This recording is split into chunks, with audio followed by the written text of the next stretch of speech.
Right now at 10, preparing yourself and your home for the bitter cold temperatures moving in tonight. Plus, a News 3 exclusive interview with the family of Harold Johnson as the man charged with his homicide makes his first court appearance. I hope that carries on with them. That was the whole idea, to add those values in their life. Baraboo mom and dad are doing something good not only for their family, but for the community all around them. This is News 3 at 10.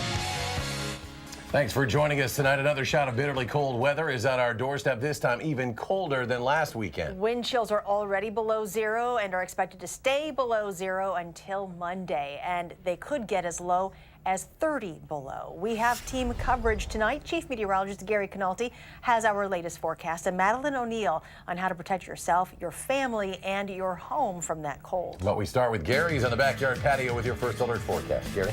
Yeah, I think Madeline's safety tips are going to come in handy over the next week or so as we see a couple of bouts of bitterly cold weather, in fact, dangerously cold, middle of next week. We have a wind chill advisory in effect until noon tomorrow for all of southern Wisconsin, so we have an alert day in the forecast for tomorrow. Wind chills in the morning, 20 to perhaps as cold as 30 to 35 below zero. Daytime wind chills staying below zero. We also have an alert day for Monday for a potential winter storm that could bring heavy snow, maybe some blowing and drifting snow, either here or just to our south. Even if the storm goes to our south, we should still get several inches of snow out of it. And then next Tuesday, Wednesday, and Thursday, we have alert days in the forecast for low temperatures that could be 20 below zero or colder. Daytime high temperatures staying below zero. Nighttime wind chills down to 40 to 45 below zero, and daytime wind chills staying around 20 to 25 below zero. The last of the flurries exiting southeastern Wisconsin tonight. Again, those wind chill advisories in effect until noon tomorrow for the entire state.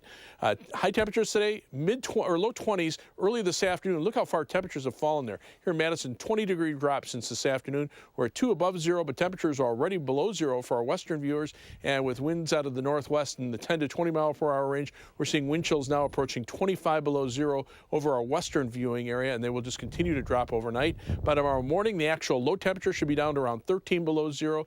Tomorrow, look for a high of only zero with maybe a couple of flurries in the afternoon. Later on, we'll take a look at that potential for a winter storm on Monday and the dangerously cold weather for the middle part of the week. All right, Gary, thank you. State health officials are calling this upcoming cold snap dangerous. They say stay inside if possible, have your home emergency kit ready, dress in layers if you do have to go outdoors, and know the signs of hypothermia. Check on your neighbors, friends, and family, and never run a gasoline or propane heater or a grill inside. You'll also want to make sure your house is winter ready as well. Our Madeline O'Neill has more on how you can avoid potentially expensive and dangerous situations at home over the next few days. Maddie? Charlotte and Eric, here in Wisconsin, we're used to the cold. We know how to layer up and when to avoid it altogether and just stay home. But there are a few things you'll want to check at your house to keep it warm and safe as this bitter cold approaches. You can't tell when it's your unlucky day. It can happen in many houses. New pipes can freeze, old pipes can freeze. Regan Howe owns Howe Brothers Plumbing, a family business in Madison. Third generation. My dad worked here from the day it opened up until Mom and he retired in '94. And I took over. As temperatures drop, Howe is preparing for a rise in pipe repair calls. Every year it gets more and more. Repairs that can be costly, from a couple $100s to thousands if a pipe bursts. Now you're really in trouble. Could be ripping open walls, lath and plaster patching, insurance claims. It can snowball. To avoid that kind of pileup, Howe suggests opening cabinets under sinks on outside walls, turning faucets on occasionally, and even letting them drip overnight in severe cold. A steady drip, just a drip, drip, drip is wasting water, but it might save you in the long run. Howe also recommends turning your heat up a couple degrees. Sometimes saving a bit of money isn't worth it. Heat that you'll want to make sure is ready to go. The last thing you want is your furnace to all of a sudden conk out on you. Before the extreme cold, MGND spokesperson Steve Schultz says it's a good idea to have your furnace checked out. When we're looking at these extreme temperatures that we're looking at, it obviously could cool down quite a bit faster than it would even when it was in the teens, for example. Schultz says MGND's equipment is built to withstand extreme temperatures, so he's not worried. But it's always best to be prepared. Better to be safe than sorry when it comes to things like that. MG&E suggests making sure your windows are sealed to keep out any drafts, and if for any reason you do lose heat, you should call your heat utility immediately. MG&E will always have crews that are ready to respond in emergency situations, and you can find more tips on their website. We'll have a link to that on channel3000.com. Madeline, thank you. We will have continuing coverage of this bitter cold moving in. The News 3 This Morning team will take over starting at 4:30 a.m. The Rock County Medical Examiner has identified the man who was shot and killed yesterday in Janesville. 41-year-old Clifford Grice was shot multiple times. Police say 39-year-old Lucas Sturr pulled the trigger. And he was arrested last night after a 20-mile pursuit into Greene County. That chase reached speeds of about 90 miles an hour, ending near the Crazy Horse campground outside Broadhead. The shooting happened last night on Kellogg Avenue in Janesville. A witness says it was the result of an argument about a girlfriend. The Dunn County Sheriff's Office sharing dashcam video of a driver illegally passing a school bus. You saw it there. He says it's a reminder of how poor driving decisions can turn deadly. According to the Facebook post, the sheriff wrote, quote, "This situation could have easily resulted in the tragic loss of a life of a child." Deputies located and cited that driver. Robert Pulvermacher, accused of killing an elderly man in the Ho-Chunk Casino parking lot, is now being held on a $250,000 cash bail tonight. He was formally charged today with first-degree intentional homicide in the death of 88-year-old Harold Johnson of Portage earlier this month. And Johnson's family says they are happy to see Pulvermacher finally behind bars. For them, no punishment could be enough. Now they're trying to focus on other things like mourning the life of their father and grandfather. Tonight only on News 3, Amy Reed sat down with Johnson's family to share what they want the world to know about his life. She put a little sparkle in his eye. Flipping through old photos is not a luxury we tend to have in the digital age. But Harold Johnson wasn't really a man that subscribed to these modern times. He had such personality, and I think that's what I'm going to miss so much about him, is that he had so much personality, and he was just such a simple man. A simple man that took pleasure in little things, going fishing and hunting, and most of all, doing them with family. I can't come up with a bad memory. And I guess I feel very blessed that that's the case, because I know a lot of people, it's not that way for a lot of people. Now Johnson's family clings to little pieces that their dad, their grandfather, left, like Mardi Gras beads that he thought were perfect for Jessica's daughter. You think of it as junk, and it's just not. This family is no stranger to loss. Grandpa Johnson was the last grandparent Jessica had left, but of course, this one was different. You have so many different emotions because this wasn't just a normal death by natural causes, and you always have such a loss anyways. A murder gives no family a chance to say goodbye, but if she could, I would tell him. Jessica knows exactly what she'd say. How blessed I've been to know him.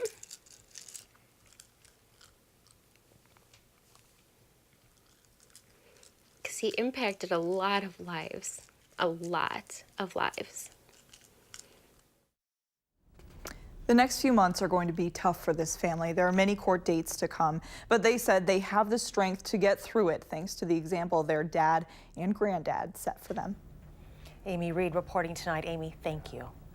The Senate held 2 votes today that could have ended the nation's longest shutdown, but both proposals were rejected, with Republicans and Democrats blaming each other.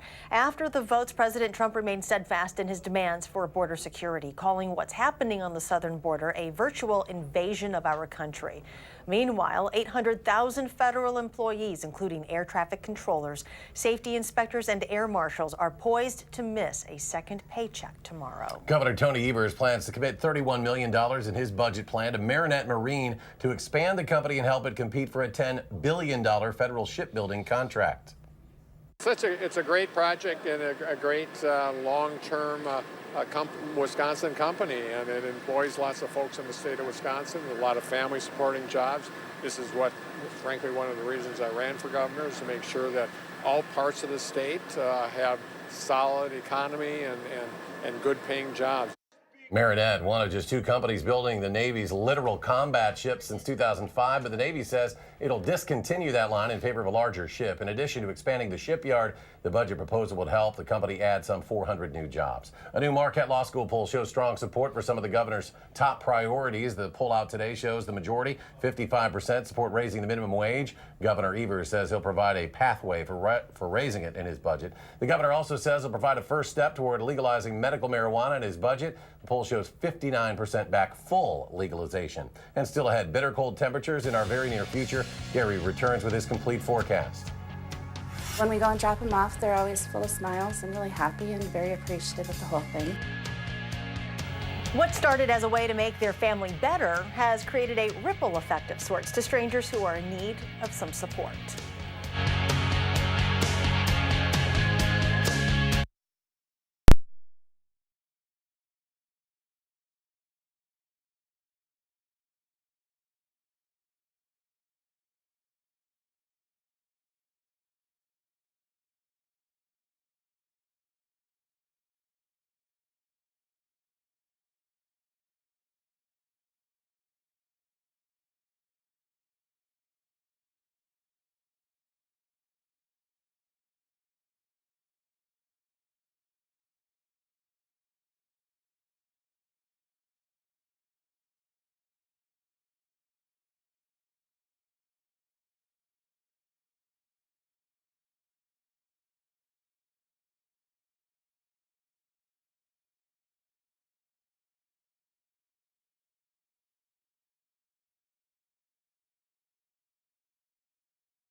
Welcome back. Raising children isn't always easy, especially since they don't come with an instruction manual when they're babies. Parents everywhere are doing the best they can, but there's a mom and dad in Baraboo who've raised the bar, at least in my book, when it comes to teaching their 3 girls about being good people and being keenly aware of what's happening to those around them.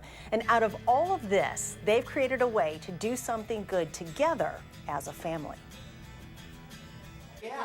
This is the Gorder family story, and it's being shared at the dinner table, except there's no food here, at least not food for the belly, rather food for the heart and soul. My husband Rob and I were talking about, when the girls were little, it was what values did we want to instill in them? And one of the things was understand that the community is bigger than our home. So about 8 years ago, they came up with a project, make stuffed animals together and donate them to those who need a little extra TLC. We wanted to do something different. We wanted the kids to do something for kids so that they could understand that there's kids in the community that need some help too. and maybe you just need to know that others are thinking about them. We're lucky enough to have 3 girls who are very conscientious of the people around them and very aware of those that might be having a bad day. And it's the girls, Lexi, Caitlin, and big sister Alyssa, who couldn't make it on this particular day, who come up with the stuffed animal ideas every year, which the family then votes on. They'll come up with something, and I'll usually, hand sew up a prototype of it and be like, okay, what do you want to do? And if they really like it, we do it. Pinning, cutting, sewing, stuffing. This is when the entire family comes together. Even Roxy, their 3-year-old beagle. I'll sew it up and then you can sew around it. I just think it's important to help others when you can. And we're finally at a place in life where we can do that. We weren't always in a place that we could have afforded to go out and buy fabric and stuffing and all of this stuff. All the stuffed animals come with a little tag sewn on the back that reads, "Made with heart, just for you." This isn't about recognition, but I do want the girls to know that what they're doing is special too. I want them to understand that it does help others, hopefully, and that it's important to do. While this all began as a way to instill values and teach the girls the importance of caring for others and selfless giving, I think it's important to do things when you can do them. Not everyone has the opportunity to do things that cost money right now, but you always have the opportunity to do something special for somebody. the Gorders get something out of this as well, and its value is priceless. Time at the dinner table. It just brings the family together with a single goal that's then going out and helping others. Gorder family, thank you for continuing to do something good year after year. If you know of anyone, a business or organization doing something good, I would love to hear about it. Fill out a nomination at channel3000.com/do-something-good. And we turn now to our forecast. And Chief Meteorologist Gary Canopy keeping a close eye on these chilly temperatures that are already here in many ways, Gary, and it's only going to get colder. Yeah, here in Madison, temperatures is barely above zero right now, but we're going to drop to about 13 to 15 below zero by tomorrow morning. Wind chills by morning could be down to 20 to 35 below zero, so we have an alert day in the forecast for tomorrow. Those wind chills, even during the warmest part of the day, will probably stay around 10 to 15 below zero. Then we also have alert days in the forecast for Monday for a potential winter storm with the blowing snow, drifting snow, and maybe heavy snow in parts of southern Wisconsin, especially the farther south you get. But still, that storm system ways off, so it has a chance to change course. And then after that, some of the coldest air we've seen probably in over 20 years could reach us by Tuesday, Wednesday, and Thursday with low temperatures of 20 below zero or even colder. Daytime high temperatures staying below zero. Wind chills by early morning down to about 45 below zero, and daytime wind chills staying around 25 degrees below zero. That is just dangerously cold. The last of the snow flurries look like they've cleared out of Wisconsin. Still heavy lake effect snows downwind from Lake Superior and Lake Michigan. Wind chill advisories in effect for the entire state of Wisconsin. To the south, the wind chill criteria just a little bit less for areas of eastern Iowa and northwestern Illinois. They're under a wind chill warning for wind chills, about the same as here. Current temperatures range from the single digits in the eastern portion of the state to near zero here in Madison, below zero by the time you get to La Crosse, and temperatures already between 15 and 20 below zero in northern Minnesota. Then you factor in these winds that are lessening a little bit than they were earlier this afternoon, but we're still looking at winds between about 15 and 20 miles per hour times, and that's causing wind chills around 12 below zero here, around 20 to 25 below zero in the western portion of the state. Look at these wind chills in western Minnesota, already approaching 35 below zero. That's where we could be by tomorrow morning. In fact, future track wind chills by early tomorrow morning. This is about just after midnight, showing those wind chills here in Madison right around 30 to 35 below zero. Even during the day tomorrow, that's 3:30 in the afternoon, wind chills in the single digits and teens below zero. Then back down to between 15 and 25 below zero, depending if there's any wind early on Saturday morning. And then even during the day on Saturday, those wind chills staying below zero, even though high temperatures will get up into the single digits.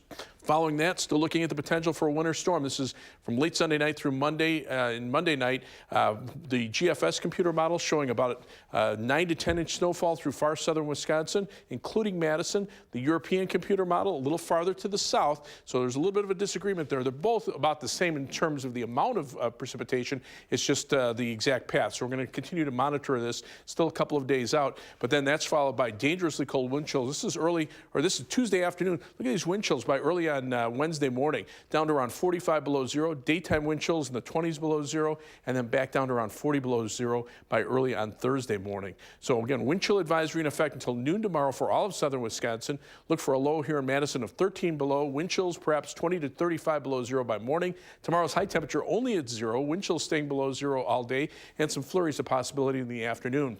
Those temperatures just drop overnight to between about 10 and 15 below zero. Highs tomorrow right around zero, give or take a degree or two. Then tomorrow night we're back down to around 15 below zero. A little less wind tomorrow night, so the wind chills perhaps not quite as bad. And then back into above zero temperatures on Saturday. But then as you look at the 7 to 10 day forecast, we get up to about 15 on Monday with the potential for snow and wind, and then that's followed by much colder temperatures, dangerously cold wind chills, perhaps down to 40 below zero in the middle part of next week, and then perhaps back up to normal temperatures by the end of the following weekend. That's a prolonged period of frigid weather. It is a long time. Gary, thank you. You're welcome. Highlights from a crosstown rivalry in tonight's Prep Mania Game of the Week. Madison East against Madison Memorial. That's next.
The Madison East boys basketball team has been one of the best in the state from day one this season. They were ranked #1 before losing a shootout with Madison West last week, traveling across town to take on Madison Memorial in the Spartans' house.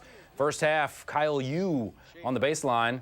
Pump fake, 3 defenders go by, and he scores the easy 2. Tied 24 at the half. Second half, Nick Carapresso. Jump hook in the lane. Gets the roll. He had a team-high 21, but East turns it on late. Javon Boyton doesn't shoot many threes, but when he does, he can bury them. Part of a 9-0 run. Pergolder's up 5. Then off a turnover, Anthony Washington, Keontae Jones finishing in style. And then the best kind of press break is having a point guard who can just dribble through it.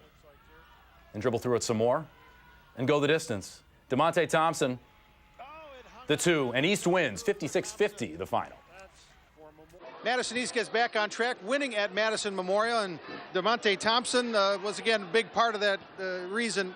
Well, a lot of people were really surprised. I'm sure you were too, that you lost to West on Friday night. Most definitely. Why was tonight different? You know, we had to come out with defense. It was a redemption game for us, you know, coming out losing to West like that. We knew that we had a big chip on our shoulders. That was another chip on our shoulders from that loss. And, you know, people doubted us, thought that we wasn't going to come out and lose another game, but we just had to make another statement. That's all it was. And you made a big statement. How special is this year, and do you dare think about how special it could be? Oh, yeah, very special. We got a great group of guys. You know, we bring it in, day out. If we keep doing this on a consistent basis, man, sky's the limit for us. Yeah, East stays in first place in the Big 8 Conference, winning at Madison Memorial. Jay, thank you. The Wisconsin women hosting Penn State. UW trying to run. Imani Lewis catches on the left elbow. Left-hand shot. No rim. She had a team-high 13 points. Badgers playing from behind in the second half. Marcia Howard, baseline jumper. Cans it, but the Badgers run out of time. 65-59, they lose and drop to 1-7 in the Big Ten. I remember 6 years ago when the Bucks drafted a skinny teenager from Greece, and I had to listen to the recording like 10 times so I could correctly pronounce Giannis Antetokounmpo. Now, the 24-year-old franchise player is a captain for the All-Star team. It's his 3rd straight All-Star game appearance, his 2nd start. Giannis and LeBron James, the top 2 vote-getters, will serve as captains who will pick teams regardless of conference on February 7th, the All-Star game, February 17th in Charlotte, North Carolina. Here's a look at our weather camera. Oh, La Jolla, California. Whatever. Looks the same. Tiger Woods, Farmers Insurance Open. Fooled me. Tee shot on 11. This really is not that fair. That's our top tracer technology. Stop it wherever you want it, I guess. Sets up a birdie putt for El Tigre, and then he decides to challenge himself later from distance. Buckets. Finishes at 2 under. He's won 8 times on this course. John Rahm from España. Long birdie putt, 10 under, leads by a stroke. I have no sunshine, but we're back after this.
Final check with Gary.